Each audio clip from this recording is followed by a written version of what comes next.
Hello. Not that I'm distracted, I'm just there. I'm Lou. I am one of those independent solo entrepreneurs, so I feel kind of seen and also, oh yeah, that's really, really cool. We should chat later. Yeah, absolutely. But I did want to show, so I'm going to talk about StreetMix. It's a platform that I work on. I spend a lot of my time writing JavaScript, but I want to show this picture because this is me, like I don't know how many years ago, doing architecture and urban design. That is my background. And if you look at anything that urban designers do, we create a lot of these sort of street cross sections. If you haven't seen one of these before, you just go outside, cut a street along its width, and you can see how that street is composed of, and on either side you have trees, and you have buildings, and you have cars and people in the middle. The other thing that I did as an urban planner is I would present a lot of the stuff that we created at these public meetings where we show people some ideas and then they yell at us for 30 minutes to an hour. And so sometimes you feel that it's not the funnest thing in the world to do some of that. And so I really started thinking about, okay, how do I try to address some of the problems of civic engagement. Now I have been to a good community meeting before.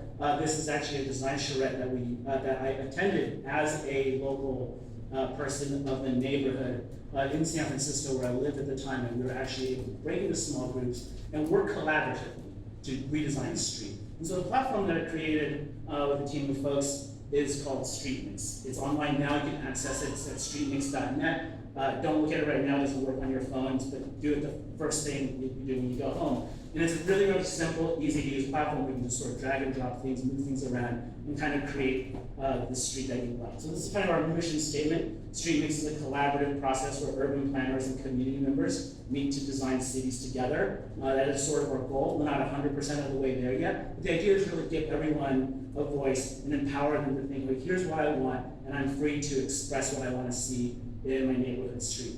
So you can do some really, really cool creative things, right? So here is just an example that someone in our community made. It's really nice and friendly and simple and cool. You've got lanes for trolleys and lanes for bikes along the waterfront. Lots of people walk on it. It's this really, really kind of a friendly street that accompanies everything.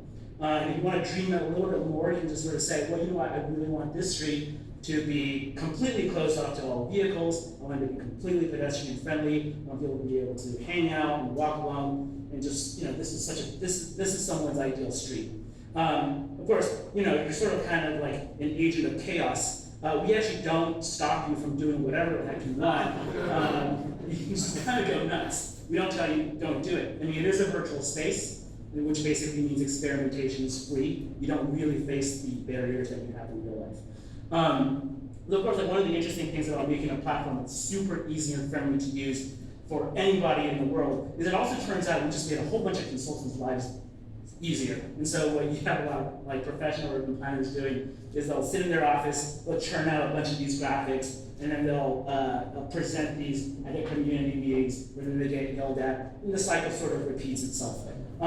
So that is something that I would like to address. But we do have examples of people using StreetMix for really cool community engagement scenarios. And so this is one that we did in collaboration with the Lower East Side Partnership, which is a business improvement district in New York City. They put StreetMix under their website, and because it's on a website, it's digital, you don't have to attend a meeting. They also did public meetings in person, but on a website they actually got 10 times more people responding than they did in person. This project happened in San Luis Obispo in California. They set up kiosks on the street. What's really cool about this kind of project is they're actually getting feedback from the people who are directly on the street at the time. They're the users of the street. It isn't like a random person who might be several neighborhoods away who just wanted to have a place to talk. This example comes from San Antonio. They took the StreetMix graphics and they made these little sort of diorama-sized pieces and they put them on a table. Again, this is in person at a public meeting. And they just have people move stuff around, kind of create their own street that way. I kind of want to show this as a lead-in to the next slide, which is my favorite project, which is in Edmonton. They actually created life-size cutouts of all the StreetMix pieces. They just closed down the street, and they had people move stuff around there. And it's kind of funny because it's like we made a digital platform, increasingly my favorite examples end up in the real world. But to a certain extent, that's kind of what the goal is. We want to create better streets in the world. So why do we care?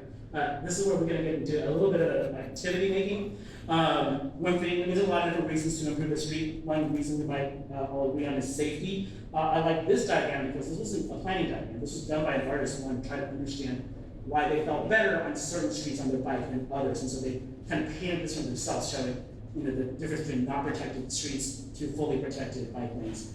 And this is important because in Philadelphia, there is a safety problem on streets. This is a diagram created by the police department in 2017 showing all the traffic deaths in Philadelphia. The red line I'm showing there, those are the streets where it turns out that the majority of the accidents, the deaths, and injuries actually occur. So this slide is actually from the Vision Zero project done by the city of Philadelphia, where they found 50% of all traffic deaths occur on just 12% of the streets. So you don't have to redo every street; you just have to redo a small percent of the street. You can bring down the deaths and injuries down a lot. So I thought, okay, so what is a good street to work on? So I Googled most dangerous street in Philadelphia. The Street Squad says it's Roosevelt Boulevard in Northeast Philadelphia. And this is taken just at the intersection of Boulevard and Grant. And so what I did is I created this little website right here. You can go to it as soon as you get home.